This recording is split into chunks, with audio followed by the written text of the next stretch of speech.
Hello and welcome to Chessbook Reviews 171. Before I forget, please like and subscribe down below.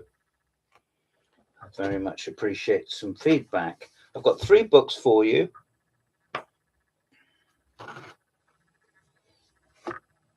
The first of these is not a chess book pure, but it's one hell of a nice book. I've got a hardcover edition here.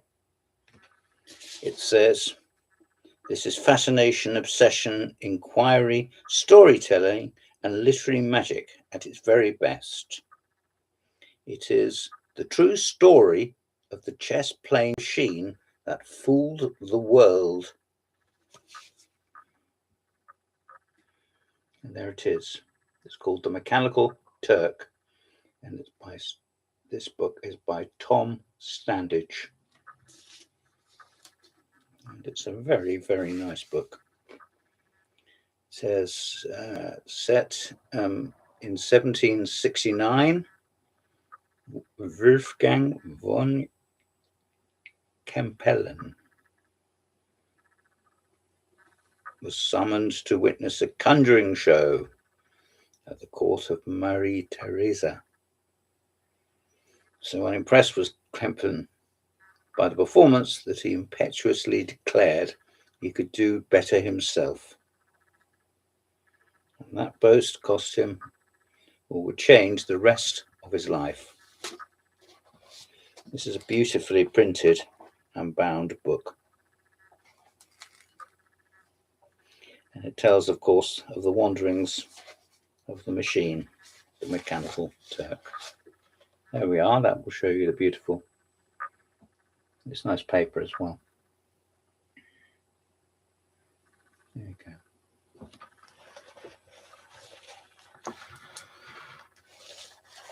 Goes all over. This tale, while outwardly believable, is undermined by the fact that the Turk undoubtedly remained in Kepler's possession.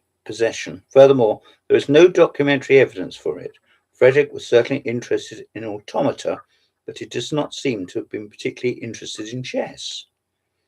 Fair enough. Fair enough. Why should he be? On the 3rd of February, 1826, 200 years ago, the Howard dropped anchor, obviously a ship, and the automata disembarked on American soil. So it got around. A few weeks later, the Turk was wheeled into the assembly rooms of the National Hotel. And here's what it said: "This wonderful piece of mechanism continues to attract full houses by day and by night." The Turk's appearance in New York differed from that previous performances. Rather than playing an entire game of chess, the Turk played only endgames. In other words, it started from a chess position in which the pieces were placed as partway through a game. Well, you knew that, but lots of people wouldn't. Finally, there is a simple device to enable the operator and exhibitor to communicate in the event of an emergency. So the Turk's mechanism did depend on magnetism after all, at least to some extent. Placing a large magnet on the top of the cabinet, however, evidently had no effect on the metal discs under the chessboard, since the operators allowed it on several occasions, and wrapping a shawl round the Turkish figure's torso, as Napoleon was alleged to have done, would have had no effect on the operator's ability to follow the game.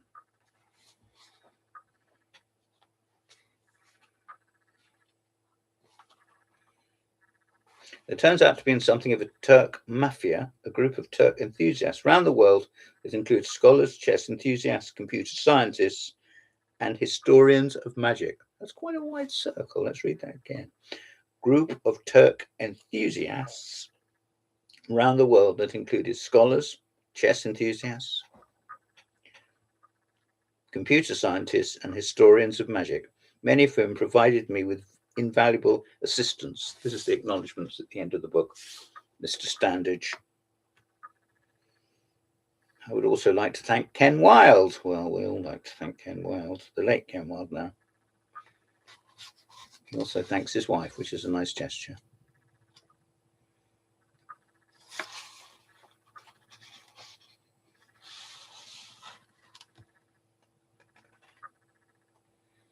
In any case, it is clear that in 1769, Capellan had conjectured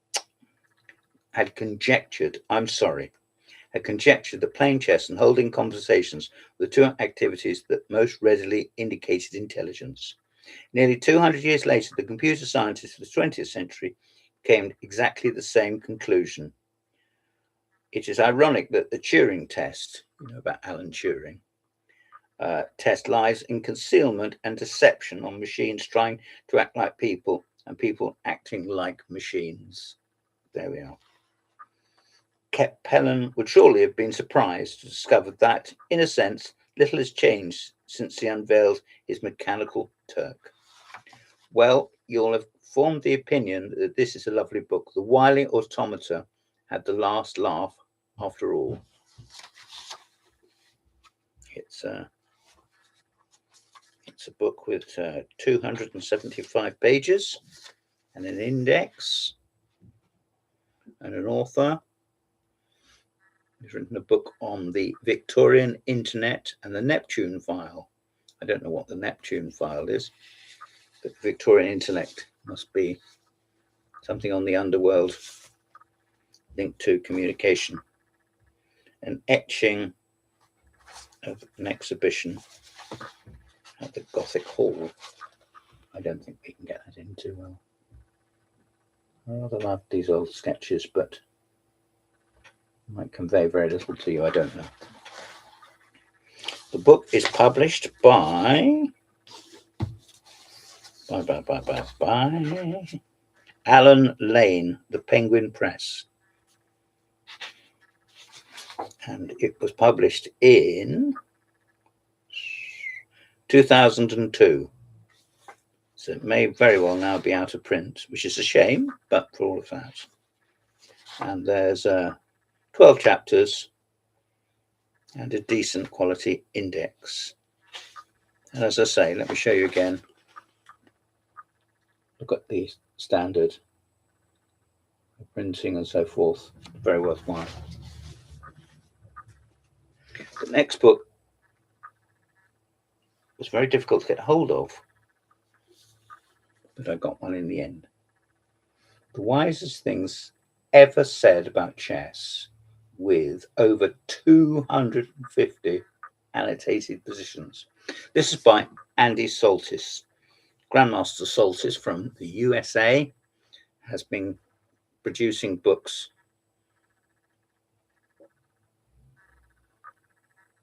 for Vabonke and in Full Tilt. Here he deals with a number of positions. Let me show you the double columns.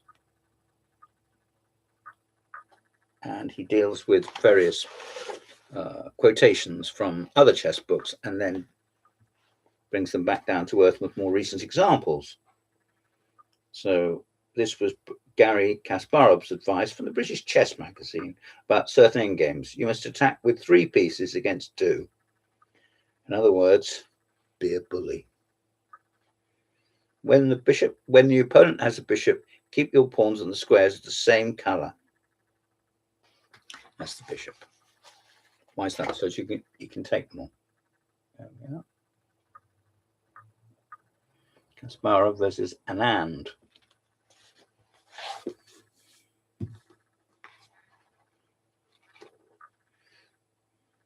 I don't think like a tree. Do you think like a tree?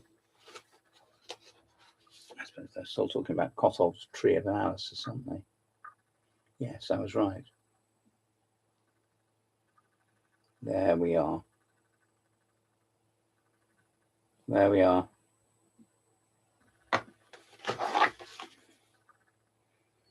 International Grandmaster Andrew Soltis is a professional journalist and popular chess writer.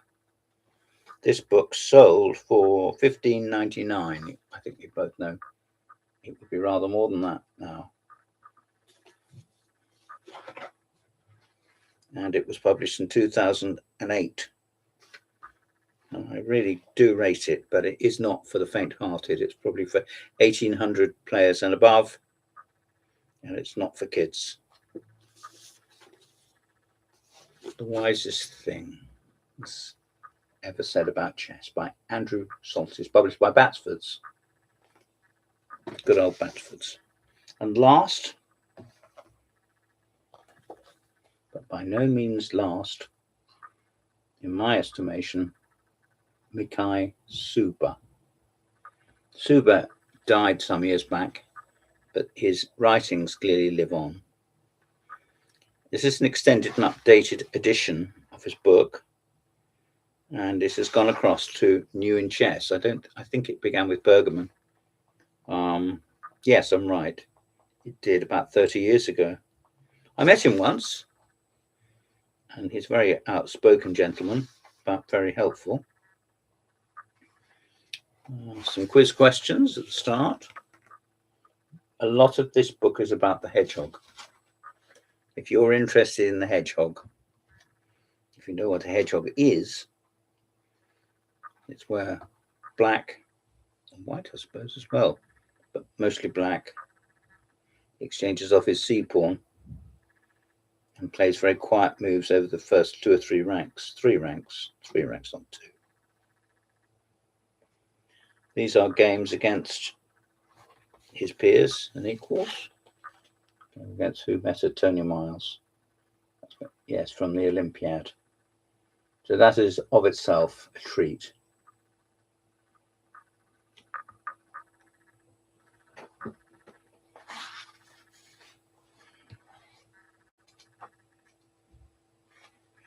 Look at the depth of analysis. Once again, I can't recommend this to average players. Game against Sachs. Let's just see the opponents. Have a look at the list. Larson, Miles, Nikolic, Portish, Sachs, as I said, Larson again. Yes, there's a lot of stuff here.